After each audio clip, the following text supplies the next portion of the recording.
नमस्कार दोस्तों। कहते हैं कि समाज में विकलांगों के प्रति हमारा व्यवहार सहानुभूतिपूर्ण होना चाहिए, मानवीयता वाला होना चाहिए। लेकिन सच्चाई तो यह है कि समाज में विकलांगों के प्रति हमारा व्यवहार बहुत ही अमानुष होता है, उपेक्षाओं से भरा हुआ होता है। हम ऐसे मान लेते हैं जैसे जो विकलांग लोग हैं वो जीवित ना हो, जानवर हों, निर्जीव हों और उनमें भावनाएं ना हो। लेकिन प्रसिद्ध लेखक रांगे राघव ने अपने निबंध गूंगे के माध्यम से समाज में विकलांगों के प्रति कैसा नज़रिया होना चाहिए और कैसा नज़रिया है, इस बात को उकेरा है, जिसका अध्ययन करने जा रहे हैं हम अपनी आज की इस वीडियो में। यह अध्याय कक्षा 11 की हिंदी की पाठ्य पुस्तक अंतरा से लिया गया है। तो देखेंगे हम कि क्या बताते हैं रांगे राघव गूंगे के माध्यम से समाज में विकलांगों के बारे में। शकुंतला क्या नहीं जानती? कौन शकुंतला? कुछ नहीं जानती? क्यों साहब, क्या नहीं जानती? ऐसा क्या काम है जो वह नहीं कर सकती? वह उस गूंगे को नहीं बुला सकती। अच्छा, बुला दिया तो? बुला दिया। बालिका ने एक बार कहने वाली की ओर द्वेष से देखा और चिल्ला उठी, ढूंढे। गूंगे ने नहीं सुना। तमाम स्त्रियां खिलखिलाकर हंस पड़ी। बालिका ने मुंह छिपा लिया। जन्म से वज्रबहरा होने के कारण वह गूंगा है। उसने अपने कानों पर हाथ रखकर इशारा किया। सब लोगों को उसमें दिलचस्पी पैदा हो गई। जैसे तोते को राम नाम कहते सुनकर उसके प्रति हृदय में एक आनंद मिश्रित कुतूहल उत्पन्न हो जाता है। चमेली ने उंगलियों से इंगित किया, फिर मुंह के आगे इशारा करके गूंगे ने जवाब बताया। भाग गई? कौन? फिर समझ में आया, जब छोटा ही था तब माँ जो घूंघट काटती थी छोड़ गई, क्योंकि बाप अर्थात बड़ी बड़ी मूछें मर गया था। और फिर उसे पाला है किसने, यह तो समझ में नहीं आया, पर वे लोग मारते बहुत हैं। करुणा ने सबको घेर लिया। वह बोलने की कितनी जबरदस्त कोशिश करता है, लेकिन नतीजा कुछ नहीं, केवल कर्कश काय काय का ढेर, अस्फुट ध्वनियों का वमन, जैसे आदिम मानव अभिभाषा बनाने में जी जान से लड़ रहा हो। चमेली ने पहली बार अनुभव किया कि यदि गले में काकल तनिक ठीक नहीं हो तो मनुष्य क्या से क्या हो जाता है। कैसी यातना है कि वह अपने हृदय को उगल देना चाहता है, किंतु उगल नहीं पाता। सुशीला ने आगे बढ़कर इशारा किया, मुंह खोलो, और गूंगे ने मुंह खोल दिया, लेकिन उसमें कुछ दिखाई नहीं दिया। पूछा, गले में कौवा है? गूंगा समझ गया, इशारे से ही बता दिया। किसी ने बचपन में गला साफ करने की कोशिश में काट दिया, और वह ऐसे बोलता है जैसे घायल पशु करहा उठता है, शिकायत करता है जैसे कुत्ता चिल्ला रहा हो, और कभी कभी उसके स्वर में ज्वालामुखी के विस्फोट की सी भयानकता थपेड़े मार उठती है। वह जानता है कि वह सुन नहीं सकता और बता बताकर मुस्कुराता है। वह जानता है कि उसकी बोली को कोई नहीं समझता, फिर भी बोलता है। सुशीला ने कहा, इशारे गजब के करता है, अकल बहुत तेज है।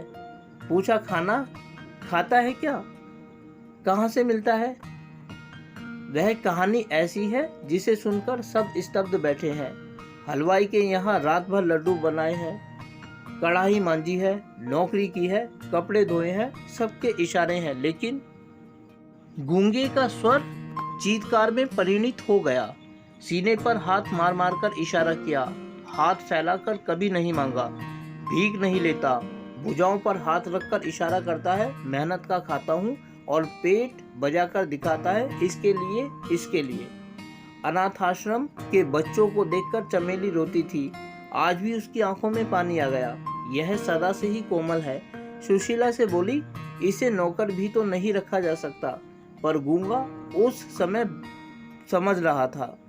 वह दूध ले आता है, कच्चा मंगाना हो तो थन काटने का इशारा कीजिए, ओटा हुआ मंगवाना हो तो हलवाई जैसे एक बर्तन से दूध दूसरे बर्तन में उड़ालकर डालता है वैसी बात कहिए। साग मंगवाना हो तो गोल गोल कीजिए या लंबी उंगली दिखाकर समझाइए, और भी। और चमेली ने इशारा किया, हमारे यहाँ रहेगा। गूंगे ने स्वीकार तो किया, किंतु हाथ से इशारा किया। क्या देगी? खाना? हाँ, कुछ पैसे। चमेली ने सिर हिलाया, 4 उंगलियां दिखा दी। गूंगे ने सीने पर हाथ मारकर जैसे कहा, तैयार है, 4 रुपए। सुशीला ने कहा, पछताओगी। भला यह क्या काम करेगा? मुझे तो दया आती है बेचारे पर। चमेली ने उत्तर दिया, नहीं, बच्चों की तबीयत बहलेगी। घर पर बुआ मारती थी, फूफा मारता था, क्योंकि उन्होंने उसे पाला था। वे चाहते थे कि बाजार में पल्लेदारी करे, 12-14 आने कमा कर लाए और उन्हें दे दे। बदले में वे उसके सामने बाजरे और चने की रोटियां डाल दें। अब गूंगा घर भी नहीं जाता, यही काम करता है। बच्चे चिढ़ाते हैं, कभी नाराज नहीं होता। चमेली के प्रति सीधे साधे आदमी है। पल जाएगा बेचारा, किंतु वे जानते हैं कि मनुष्य की करुणा की भावना उसके भीतर गूंगेपन की प्रतिछाया है। वह बहुत कुछ करना चाहता है, किंतु कर नहीं पाता। इस तरह दिन बीत रहे हैं। चमेली ने पुकारा, गूंगे, किंतु कोई उत्तर नहीं आया। उठकर ढूंढा, कुछ पता नहीं लगा। बसंता ने कहा, मुझे तो कुछ नहीं मालूम। भाग गया होगा। पति का उदासीन स्वर सुनाई दिया। सचमुच वह भाग गया था।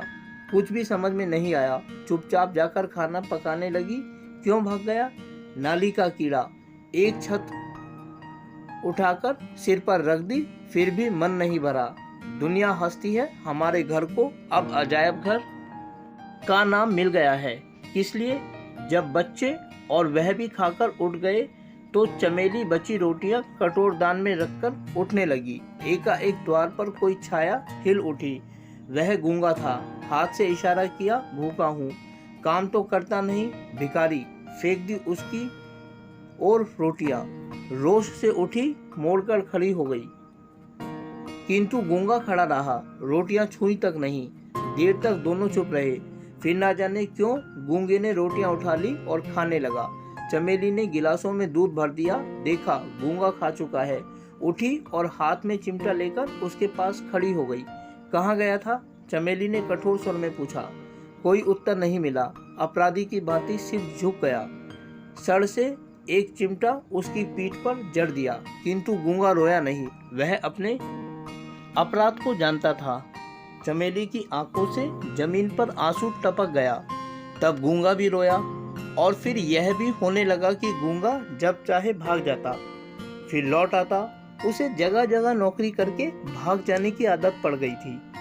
और चमेली सोचती थी कि उसने उस दिन भीख ली थी या ममता की ठोकर को निसंकोच स्वीकार कर लिया था। बसंता ने कसकर गूंगे को चपत जड़ दी। गूंगे का हाथ उठा और ना जाने क्यों अपने आप रुक गया। उसकी आंखों में पानी भर आया और वह रोने लगा।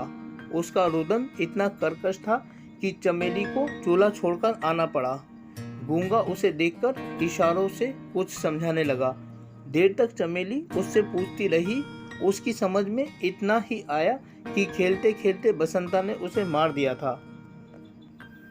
बसंता ने कहा, अम्मा, यह मुझे मारना चाहता था। क्यों रे? चमेली ने गूंगे की ओर देखकर कहा।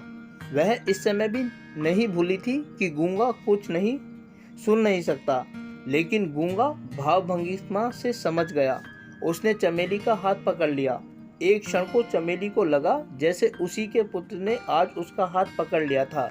एकाएक घृणा से उसने हाथ छुड़ा लिया। पुत्र के प्रति मंगल कामना ने उसे ऐसा करने को मजबूर कर दिया। कहीं उसका भी बेटा गूंगा होता तो वह भी ऐसे ही दुख उठाता। वह कुछ भी नहीं सोच सकी।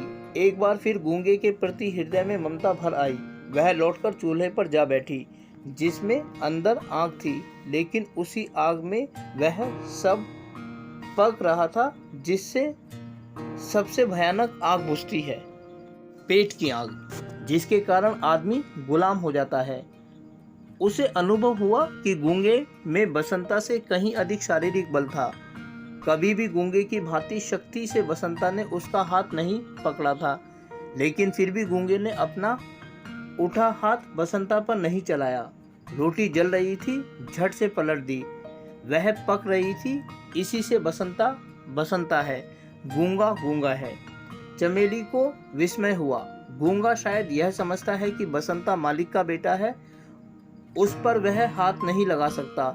मन ही मन थोड़ा विक्षोभ भी हुआ, किंतु पुत्र की ममता ने इस विषय पर चादर डाल दी। और फिर याद आया कि उसने उसका हाथ पकड़ा था, शायद इसलिए कि उसे बसंता को दंड देना ही चाहिए, यह उसको अधिकार है। किंतु तब समझ नहीं सकी और उसने सुना कि गूंगा कभी कभी करा उठता था। चमेली उठकर बाहर गई, कुछ सोचकर रसोई में लौट आई और रात की बासी रोटी लेकर निकली। गूंगे, उसने पुकारा।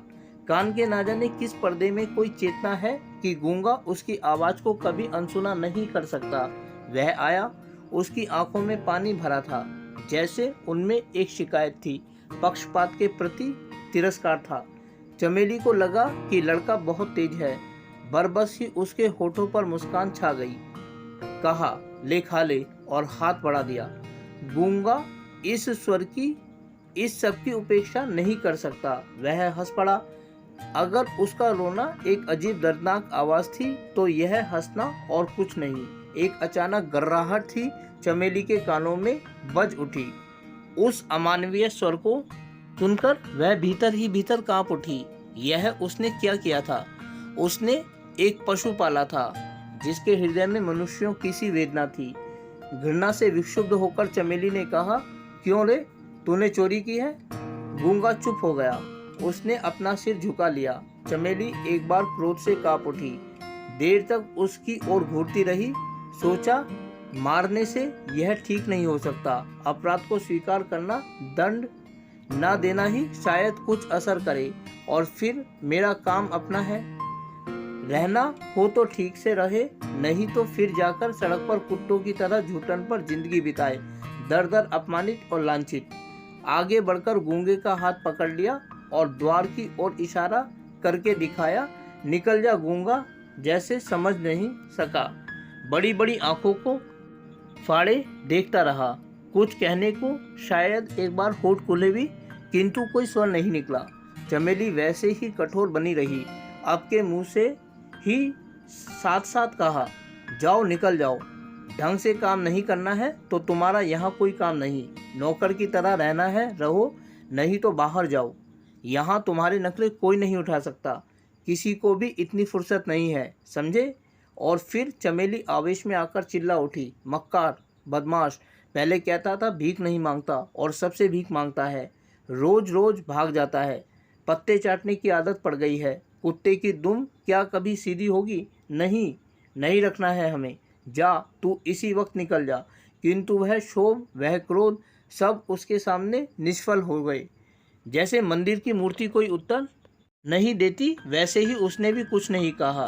केवल इतना समझ सका कि मालकिन नाराज है और निकल जाने को कह रही है। इसी पर उसे अचरज और अविश्वास हो रहा है। चमेली अपने आप लज्जित हो गई। कैसी मूर्खा है वह, बहरे से जाने क्या क्या कह रही थी। वही क्या कुछ सुनता है? हाथ पकड़कर जोर से एक झटका दिया और उसे दरवाजे के बाहर धकेलकर निकाल दिया। गूंगा धीरे धीरे चला गया। चमेली देखती रही। करीब घंटे भर बाद शकुंतला और बसंता दोनों चिल्ला उठे, अम्मा, अम्मा। क्या है? चमेली ने ऊपर ही से पूछा। गूंगा, बसंता कहाँ? किंतु कहने के पहले ही नीचे उतरकर देखा, गूंगा खून से भीग रहा था। उसका सिर फट गया था। वह सड़क के लड़कों से पिटकर आया था, क्योंकि गूंगा होने के नाते वह उनसे दबना नहीं चाहता था। दरवाजे की दहलीज पर सिर रखकर वह कुत्ते की तरह चिल्ला रहा था और चमेली चुपचाप देखती रही कि इस मूक अवसाद में युगों का हाहाकार भरकर गूंज रहा है। और ये गूंगे अनेक अनेक हो संसार में भिन्न भिन्न रूपों में छा गए हैं, जो कहना चाहते हैं पर कह नहीं पाते, जिनके हृदय की प्रतिहिंसा न्याय और अन्याय को परख कर भी अत्याचार को चुनौती नहीं दे सकती, क्योंकि बोलने के लिए स्वर होकर भी स्वर में अर्थ नहीं है, क्योंकि वे असमर्थ हैं। और चमेली सोचती है, आज दिन ऐसा कौन है जो गूंगा नहीं, किसका हृदय समाज, राष्ट्र, धर्म और व्यक्ति के प्रति विद्वेष से, घृणा से नहीं छटपटाता, किंतु फिर भी कृत्रिम सुख की छलना अपने जालों में उसे नहीं फांस देती, क्योंकि वह स्नेह चाहता है समानता चाहता है। तो दोस्तों, ये था गूंगे नामक निबंध कक्षा 11 के विद्यार्थियों के लिए, जिसे लिखा था रांगे राघव ने। यह पहली वीडियो थी इस अध्याय की जिसमें हमने इस अध्याय का अध्ययन किया। अगली वीडियो में हम इस अध्याय से संबंधित प्रश्न उत्तरों को हल करेंगे। फिलहाल मैं आप लोगों से विदा लेना चाहूँगा, लेकिन विदा लेने से पूर्व आप लोगों से अनुरोध करना चाहूँगा कि यदि वीडियो अच्छी लगी तो वीडियो को लाइक और चैनल को सब्सक्राइब जरूर करिएगा। इसके अलावा आगे आने वाली अन्य वीडियोस को देखने के लिए जुड़े रहिए हमारे साथ हमारे इस यूट्यूब चैनल पर, जिसका नाम है सिंपल एजुकेशन। फिलहाल आप लोगों से विदा लेना चाहेंगे। वीडियो को देखने के लिए आपका बहुत बहुत धन्यवाद।